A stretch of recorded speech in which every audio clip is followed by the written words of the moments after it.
de Dieu au bout des ondes, la paix et la joie de Dieu, source de toute bénédiction, demeure avec vous.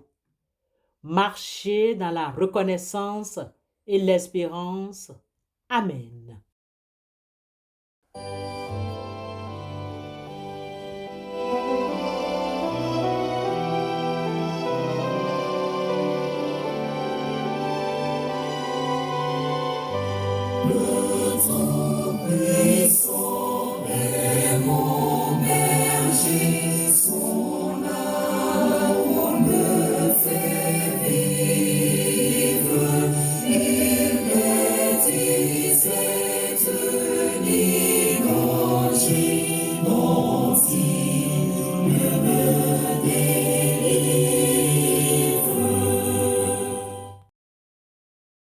Chers frères et sœurs en Christ, dès demain, mercredi 29, jeudi 30 et vendredi 31 octobre, nous avons le plaisir de vous convier à notre rencontre mensuelle. Nos sessions débuteront chaque soir à 19h GMT, ce qui correspond à 20h heure de Paris, de Bruxelles, de Cotonou ou de Yaoundé. Votre présence est essentielle. Nous vous encourageons vivement à vous joindre à nous en ligne Zoom afin que nous puissions ensemble élever nos prières vers le Seigneur et le remercier pour la grâce qu'il nous accorde sans cesse. Le lien vous sera communiqué très vite. Nous nous réjouissons déjà de ce temps de communion. Merci de votre fidélité et à demain, s'il plaît à Dieu.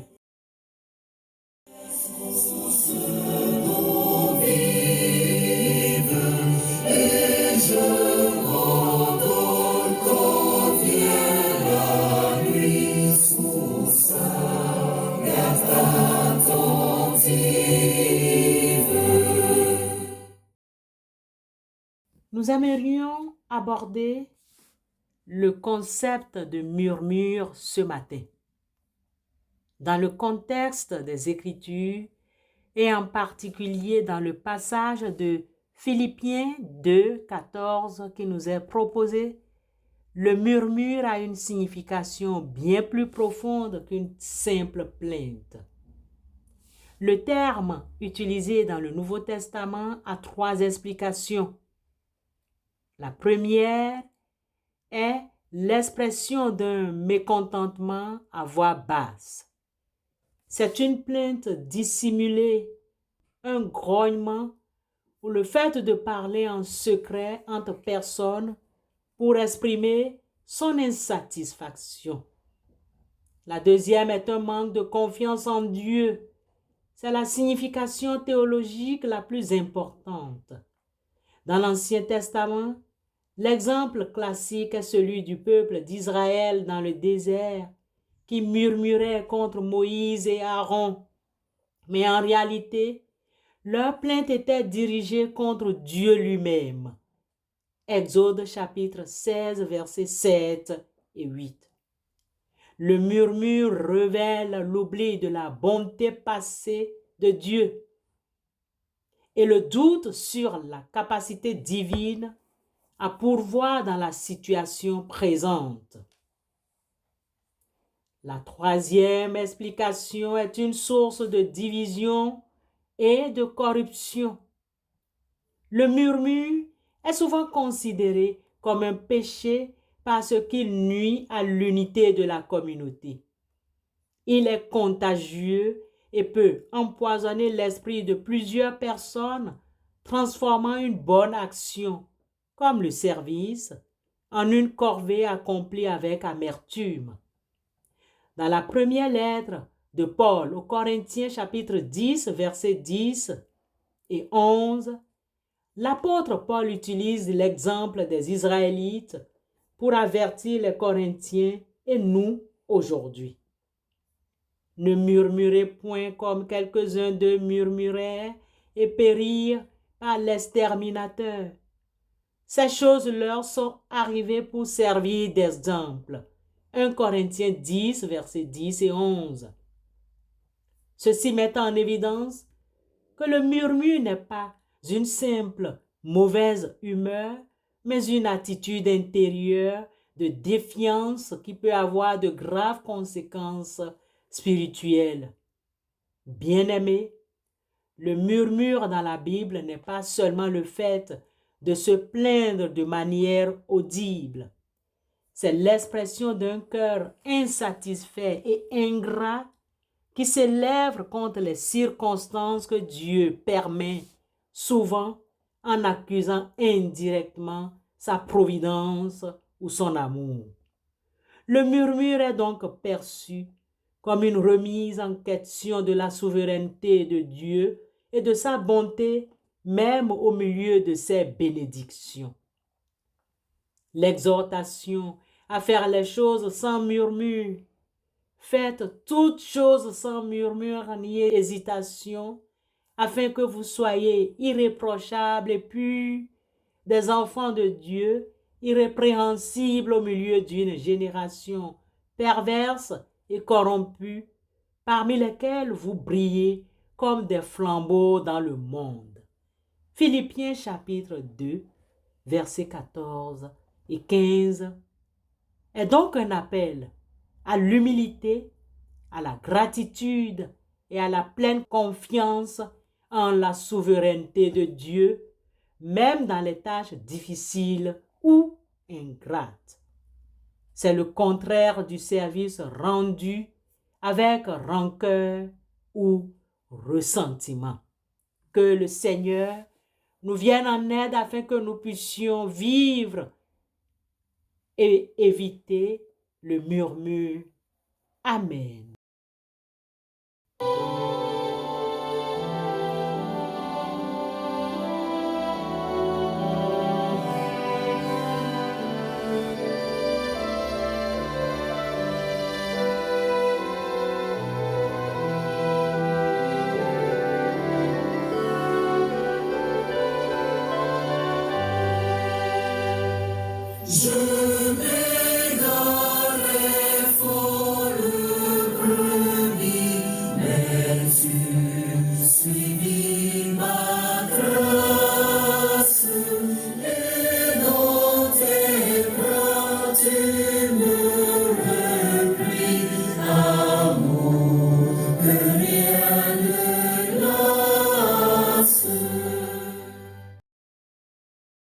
Prions Dieu, source de toute vie et de toute bénédiction. Éternel notre Dieu, nous te sommes reconnaissants pour ta bonté inépuisable. Nous te remercions pour le don merveilleux de la vie et pour la croissance que tu permets. Nous te louons pour les bébés qui s'épanouissent, les enfants qui grandissent en sagesse, en stature et en grâce. Ta fidélité est visible dans chaque étape de leur développement. Merci pour ton œuvre continuelle dans nos vies. Seigneur, nous te prions avec ferveur pour ceux qui sont au chômage et qui cherchent un emploi. Accorde-leur la persévérance, la dignité, ouvre les portes d'opportunités correspondant à leurs talents, compétences et à leurs besoins. Que ton Esprit Saint inspire les employeurs et les décideurs pour créer des chemins vers la stabilité et la prospérité pour tous. Nous te confions aussi les ouvriers de ton évangile, les prêtres, les pasteurs, les prédicateurs laïcs, les chorales et tous ceux qui te servent dans les différentes communautés. Renouvelle leur force, leur zèle et leur foi. Protège-les des épreuves et du découragement. Accorde-leur la sagesse pour proclamer ta vérité avec clarté, humilité et amour. La joie de voir les fruits de leur labeur dans la croissance de ton royaume. Nous te disons merci pour toutes ces vies et ces vocations. Que notre gratitude se manifeste dans notre service humble et notre foi inébranlable. Au nom de Christ Jésus. Amen.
Recevons la bénédiction de la part de notre Dieu. Que le Dieu de toute croissance bénisse les enfants et les bébés de santé et de sagesse. Que le Seigneur des opportunités ouvre les chemins pour ceux qui cherchent un emploi, leur donnant la dignité du travail. Que l'Esprit Saint renouvelle la force, le zèle et l'amour des prêtres, pasteurs et prédicateurs, afin qu'ils proclament la vérité avec joie. Allez en paix et que le Seigneur vous bénisse et vous garde maintenant et à jamais. Amen.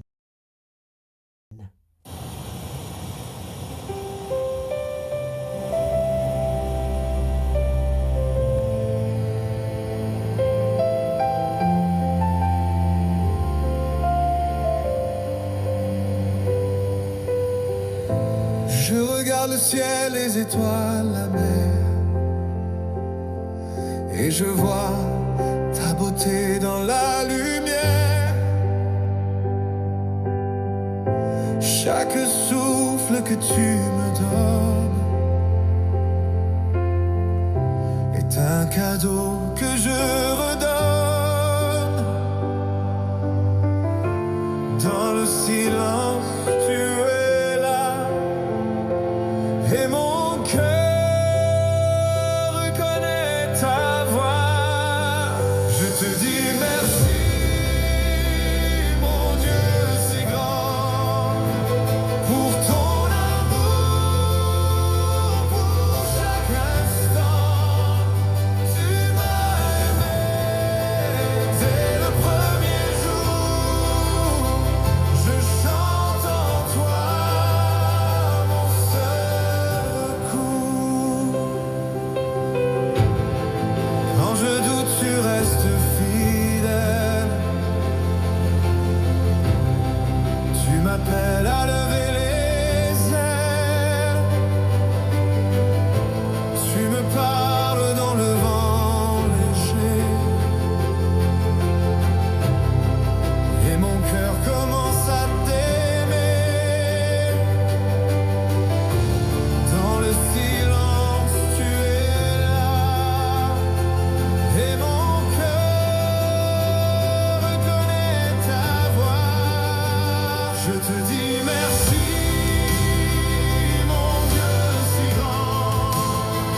pour ton